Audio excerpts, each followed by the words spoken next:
I started school in first grade. I loved my teacher, Mrs. McKelvey. I think we all did.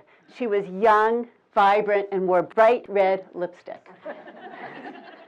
Her husband had died at a young age and was an airplane pilot. And so we spun romantic stories about the two of them and imagined that he had died in some foreign war flying airplanes. I think we all have teachers who we loved and trusted. And for those of us who are parents or grandparents, we have known teachers who get our children and who we trust with their education. Today, while most of the public trusts their own children's teachers, there is tremendous distrust of teachers and of schools.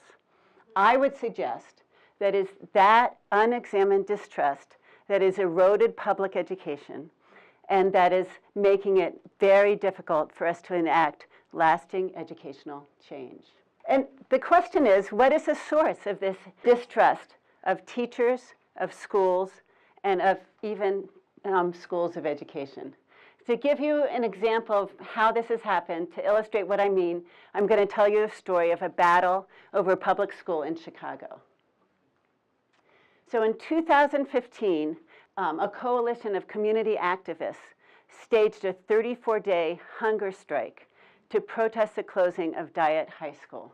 Dyett High School is located in the Bronzeville community, which is the cultural hub of the African American community that came to Chicago as part of the Great Migration from the South about a century ago.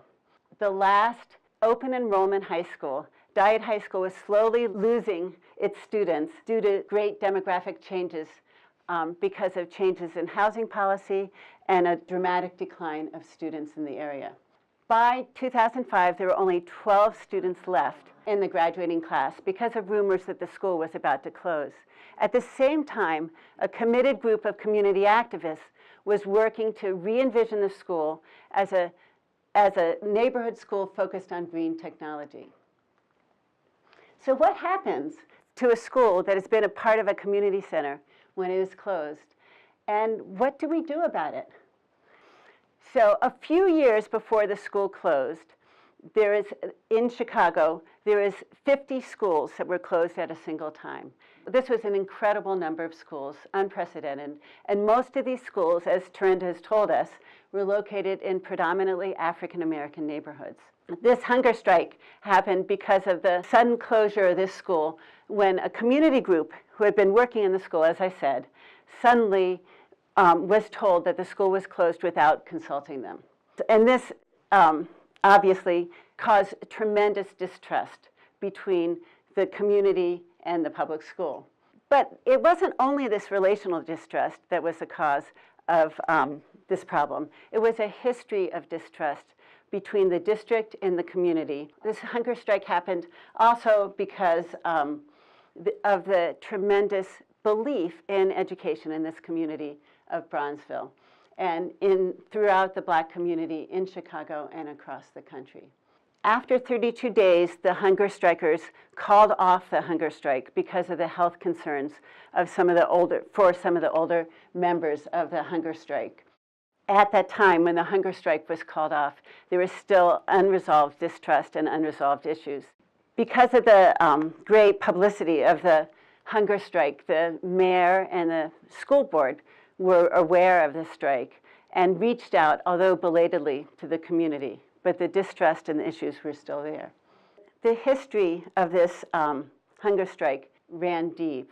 It was the neglect of the high school, the closure of 50 schools despite community protest, and the closure of this particular school without drawing on community knowledge and without acknowledging that the community had been working hard to redesign the school. And that created distrust between the community, the school board, and the mayor. So, what do we do when we have this tremendous distrust? Most people would say that the solution is to build trust, to bring people into a room and to talk. I would suggest that building trust is not enough. And I'll give you a couple of ideas of how we might directly address the distrust. The first thing we might do is engage the community. In this case, as in most cases, the decision to close the school was imposed on the community. What would happen if we engaged the community in these kind of decisions? Second, we can listen and think about respect. Too often, we forget to listen to each other. That is certainly a fundamental problem in the US Congress. What would, today, and cause of its distrust. So what would happen if we paid more attention and listened to a greater number of people? Third, we can think about reparations. Reparations are when we identify the harm and we think about how to repair the harm and move forward. Fourth, we can pay attention to history. This hunger strike didn't happen just because of this single school, but came on the heels of a history, a pattern of disregard of schools in the African American community and a disregard of this community. And finally, we can create schools and educational spaces that hold on to the dignity of all inhabitants of the schools. And we can do that by paying attention to history, by listening to the multiple stories that the students and the people bring to the school. The good news is that a year later, the school reopened as an art school.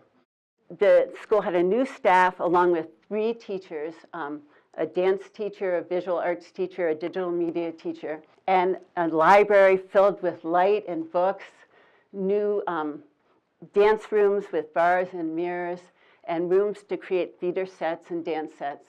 But still, the distrust went unaddressed. Recently, Chicago has been in the news because the schools are doing better. But I would suggest without addressing the distrust, this change is fleeting. Recently, the new CEO stated, when I came to be a senior leader, I noticed that people love their school, but they distrust the system. So there's still work to be done in Chicago. I was lucky to start my education in Mrs. McKelvey's class in 1st grade. And the middle-class children who went to school with me, the neighborhood children we all walked to school together. Many of these children graduated from my high school. We were lucky to live in a neighborhood where our teachers were trusted and there was stability in the system because of that trust. A couple of years ago, my school was closed. The neighborhood had aged and there was no longer enough school children to populate the school. However, the school remained an important building in the community and was turned into an assisted living center. The last time I went to this building was to visit my stepmother, who was living in my 1st grade classroom, though my brother says it was his 2nd grade classroom. So our community was able to find a way to care for its children through its older folks with love and dignity. And that, I believe, is what every child in this country deserves. Thank you.